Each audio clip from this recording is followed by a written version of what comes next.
కేంద్ర హోంశాఖ మంత్రివర్యులు గౌరవనీయులు అమిత్ షా గారు తెలంగాణలో జరగబోతున్నటువంటి ఉప ఎన్నికల సందర్భంగా, మున్నగోడు ఉప ఎన్నికల సందర్భంగా, కోర్స్ ఇంకా ఎలక్షన్ షెడ్యూల్ అది రాలేదనుకోండి, బట్ రెగ్యులర్గా వచ్చేటువంటి విజిట్లో అది కూడా కలుపుకొని వచ్చారు. ఆయన ఆ విజిట్ కోసం అని చెప్పి వచ్చారు. తర్వాత ఆయన తిరిగి ఢిల్లీ వెళ్ళిపోవాల్సిన ప్రోగ్రాం ఉండింది. కానీ రామోజీరావు గారిని రామోజీ ఫిలిం సిటీలో ఒక 40-45 నిమిషాలు కలవడానికి కోసం అని చెప్పి మధ్యలో ప్రోగ్రామ్ని కూడా షెడ్యూల్ చేసుకున్నారు. ఈ సందర్భంగా అంటే ఈ మధ్యకాలంలో టీడీపీ వాళ్ళకి డోర్స్ బీజేపీ వాళ్ళు క్లోజ్ చేశారు. జనసేన పార్టీ ఏమో అలయన్స్లో ఉన్నారు. చంద్రబాబు నాయుడు గతంలోనేమో బీజేపీ వాళ్ళని తిట్టరాని తిట్లు తిట్టాడు. 2003 దగ్గర నుంచి అనేక సందర్భాల్లో ఏమేం జరిగినాయన్నీ కూడా మనం చెప్పుకున్నాం. నరేంద్ర మోడీ గారు హైదరాబాద్ ఎయిర్పోర్ట్లో దిగితే అరెస్ట్ చేసి మళ్ళీ తిప్పి అహ్మదాబాద్ పంపించేస్తానని, మీతోటి పెట్టుకోవడం మూలకంగానే మేము 2004లో ఓడిపోయి నాశనం అయిపోయామని ఈ విధంగా మాట్లాడి మళ్ళీ 2014 సంవత్సరం వచ్చేసరికి పవన్ కళ్యాణ్ గారు, మోడీ గారు, చంద్రబాబు నాయుడు గారు కలిసి పోటీ చేయడం, తెలుగుదేశం పార్టీ అధికారంలోకి రావడం, 4 సంవత్సరాలు కలిసి ఉండడము, మళ్ళీ తర్వాత విడిపోవడము, ప్రత్యేక హోదా వద్దు ప్యాకేజీ ముద్దు అనడము, తర్వాత మళ్ళీ ప్రత్యేక హోదా కావాలనడం, ఇవన్నీ కూడా మనం చూసాము. గత 5-6 సంవత్సరాల నుంచి చూస్తూనే ఉన్నాం. మరి ఇప్పుడు ఆయన ఈ సందర్భంలో రామోజీరావు గారిని ప్రత్యేకంగా కలవడంలో ఉన్నటువంటి ఉద్దేశం ఏంటి అనేటువంటి విషయాన్ని గురించి కనుక చర్చించుకోవాలి అంటే, నాకు తెలిసినంతవరకు to the best of my knowledge and belief ప్రధానంగా ఇందులో 4 అంశాలు కనపడుతున్నాయి.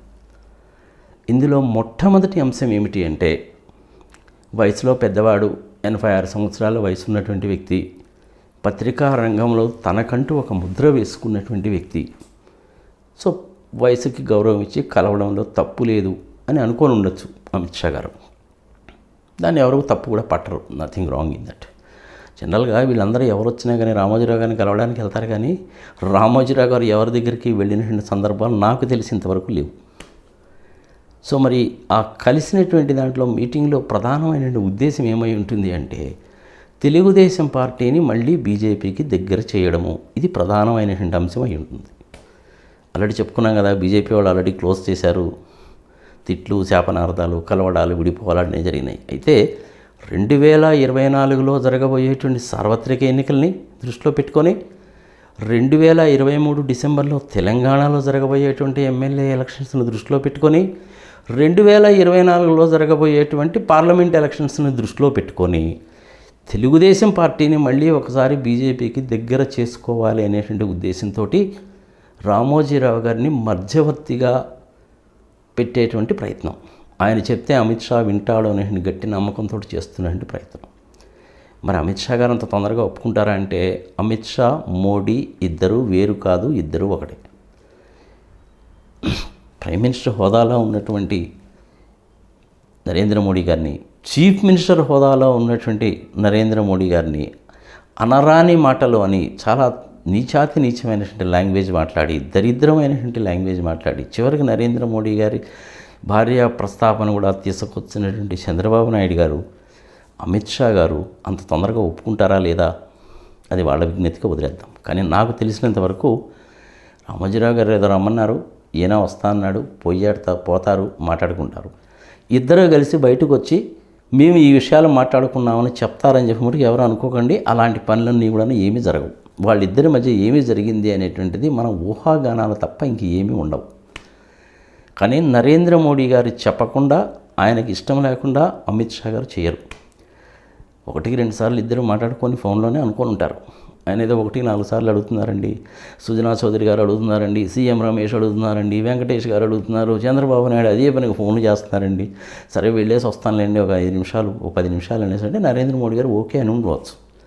అందుకని చెప్పి రావడమే కానీ మనస్ఫూర్తిగా ఇష్టం ఉండి, నరేంద్ర మోడీ గారికి ఇష్టం ఉండి అమిత్ షా గారు వెళ్ళినటువంటి సందర్భం కాదు. ప్రధాన ఉద్దేశము తెలుగుదేశాన్ని మళ్ళీ ఒకసారి ఎలాగైనా సరే 2024లో ఆంధ్రప్రదేశ్లో అధికారంలోకి తీసుకురావాలనే ఉద్దేశంతో చేసేటువంటి ప్రయత్నం. ఇప్పుడు ఇది ఒకటి. రెండవ విషయం, రేపు డిసెంబరు 2023 సంవత్సరంలో తెలంగాణలో రాబోయేటువంటి ఎన్నికలలో బీజేపీ వాళ్ళకి కాస్త ఓటింగ్ శాతం ఉంది కాబట్టి, ఒక 4 ఎంపీలు కాస్త మంది ఎమ్మెల్యేలు ఉంటారు కాబట్టి, తెలుగుదేశం పార్టీ అనేటువంటిది తెలంగాణలో భూస్థాపితం అయిపోయింది కాబట్టి, లాస్ట్ టైం కాంగ్రెస్ వాళ్ళతోటి కలిసి పోటీ చేసినప్పటికీ కూడాను ఏదో తప్పు అయిపోయిందండి అమిత్ షా గారు, ఒకసారి క్షమించండి, మాకంటూ ఒక కేడర్ అంటూ లేదు అక్కడ, కానీ ఓటర్స్ అయితే ఉన్నారు, పార్టీ అయితే లేదు, మాకుండేటువంటి తెలుగుదేశం కేడర్కి సంబంధించిన ఓట్లన్నీ కూడాను బీజేపీకి వచ్చేటట్టు చూస్తాము, అది మీకు అడ్వాంటేజ్, అది తెలంగాణలో మేము ఆ రకమైన హెల్ప్ మీకు చేసి పెడతాము, దానికి ప్రతిఫలంగా మీరు మమ్మల్ని ఆంధ్రప్రదేశ్లో కలిసి పోటీ చేసేటువంటి దాని గురించి ఆలోచించండి అంటే ఇచ్చిపుచ్చుకునే వాళ్ళలో పోదామన్నట్టుగా అడుగుతాం. ఇది రెండో విషయం. మూడో విషయం ఏంటంటే 2024 సంవత్సరంలో ఎలాగైనా సరేగాక జగన్మోహన్ రెడ్డిని అధికారం నుంచి గద్దె దింపాలి, అధికారాన్ని తెలుగుదేశం పార్టీకి కట్టబెట్టాలి. అది కనుక జరగాలి అనేసి అంటే మీరు కొన్ని పనులు చేయాలి. అందులో మొట్టమొదటి పని ఏంటంటే, ప్రస్తుతం జగన్మోహన్ రెడ్డి గారి మీద ఈడీ కేసులు, ఇన్కమ్ ట్యాక్స్ కేసులు ఉన్నాయి, గత 10 సంవత్సరాలుగా జరుగుతున్నాయి, ఒక కొలిక్కి రాలేదు కాబట్టి మీ చేతిలోనే income tax central bureau of investigation అంటే సిబిఐ ఉంటుంది, ఈడీ ఉంటుంది. నిర్మలా సీతారామన్ గారు మీరు ఒక మాట అనుకొని నరేంద్ర మోడీ గారి చేత ఒకసారి ఒప్పించుకొని మళ్ళీ ఒకసారి జగన్మోహన్ రెడ్డికి సంబంధించినటువంటి భారతీయ సిమెంట్ లాంటి కంపెనీస్ మీద, ఆయన పవర్ కంపెనీస్ మీద ఇన్కమ్ ట్యాక్స్ రైడ్లు, ఈడీ రైడ్లు, కస్టమ్స్ రైడ్లు, సెంట్రల్ ఎక్సైజ్ రైడ్లు, జిఎస్టీ రైడ్లు తదితర ఎట్సెట్రా చేయించి ఆయన్ని భ్రష్టు పట్టించి ప్రజలకు దూరం చేసి వీలైతే కనుక మళ్ళీ ఒక 5-6 నెలలు జైల్లో పెట్టేటువంటి విధంగా చేయాలి. ఇది మా కోరిక, ఇది మీరు మాకు చేసి పెట్టండి. చేయడానికి అవకాశాలు ఉన్నాయా లేవా అనేటువంటిది మీ చేతిలో ఉన్న వ్యక్తి, మీ చేతిలో ఉన్న పనే కాబట్టి మీరు ఏమైనా చేయొచ్చు. యాజ్ ఎ హోమ్ మినిస్టర్ మీకు విస్తృత అధికారాలు ఉంటాయి కాబట్టి మీరు ఈ పని చేసి పెట్టండి. జగన్మోహన్ రెడ్డి 2024లో అధికారంలోకి రాకూడదు.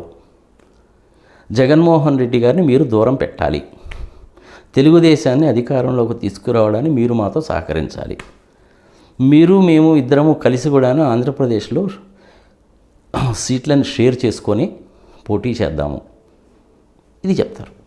మరి పవన్ కళ్యాణ్ గారు ఉన్నారు కదండి, మరి ఆయన పరిస్థితి ఏమిటి అంటే, పవన్ కళ్యాణ్ గారిని మేము మేనేజ్ చేసుకుంటాంలేండి, ఆయన ఏంది, ఆయన ఉన్నా ఒకటే లేకపోయినా ఒకటే, ఆయన మేనేజ్ చేసుకున్న బాధ్యత మాదిలేండి. అట్టట్టు కుదురుతుందండి. చంద్రబాబు నాయుడు గారు ఆయన మాతోటి ఎలియన్స్లో ఉన్నాడు కదా, ఆ ఎలియన్స్లో ఉన్నా పర్లేదులేండి, మేము ఒప్పించుకుంటాం, ఆ విషయం మాకు వదిలేండి, మేము చూసుకుంటాం కదా. కావాలంటే పవన్ కళ్యాణ్ కూడా ఒక 10 సీట్లు ఇద్దాం, మీరు ఒక 30 సీట్లు తీసుకోండి, మిగిలిన వాటిలో మేము పోటీ చేస్తాం. ముందు జగన్మోహన్ రెడ్డి జైలుకు పంపించేయండి, ప్రయత్నం చూడండి. ఆయన కేసులన్నీ కూడా 4 కేసులు పెట్టండి, ముమ్మరం చేయండి, ఏదో తొందరగా డెసిషన్ ఇచ్చేసేయండి. జగన్మోహన్ రెడ్డి చేసినది తప్పేను, 6 నెలలు జైల్లో పెట్టాల్సిందేనని చెప్పి జడ్జిమెంట్ ఇప్పించండి, అది కూడా మీ చేతిలో ఉన్న పని అనేటువంటిది మూడో విషయం ఉండొచ్చు. తప్పు అనేటువంటిది ఎవరు చేసినా తప్పే, ఇర్రెస్పెక్టివ్ ఆఫ్ ద పార్టీస్. మరి తెలుగుదేశం బీజేపీ ఇద్దరు కలిసి ఈసారి పోటీ చేస్తారా లేదా వేచి చూడాల్సిందే. పవన్ కళ్యాణ్ గారి పరిస్థితి ఏంటి, ఆయన జోకర్ని చేసినట్టు చేశారు ఆల్రెడీ చివరికి. మరి చివరికి ఏం జరుగుతుందో చూడాలి. ప్రధానమైనటువంటి ఉద్దేశమో జగన్మోహన్ రెడ్డిని మళ్ళీ జైలుకు పంపించాలి, 2024లో తెలుగుదేశం అధికారంలోకి రావాలి. దీని గురించే చర్చ ఎక్కువగా జరుగుతుంది.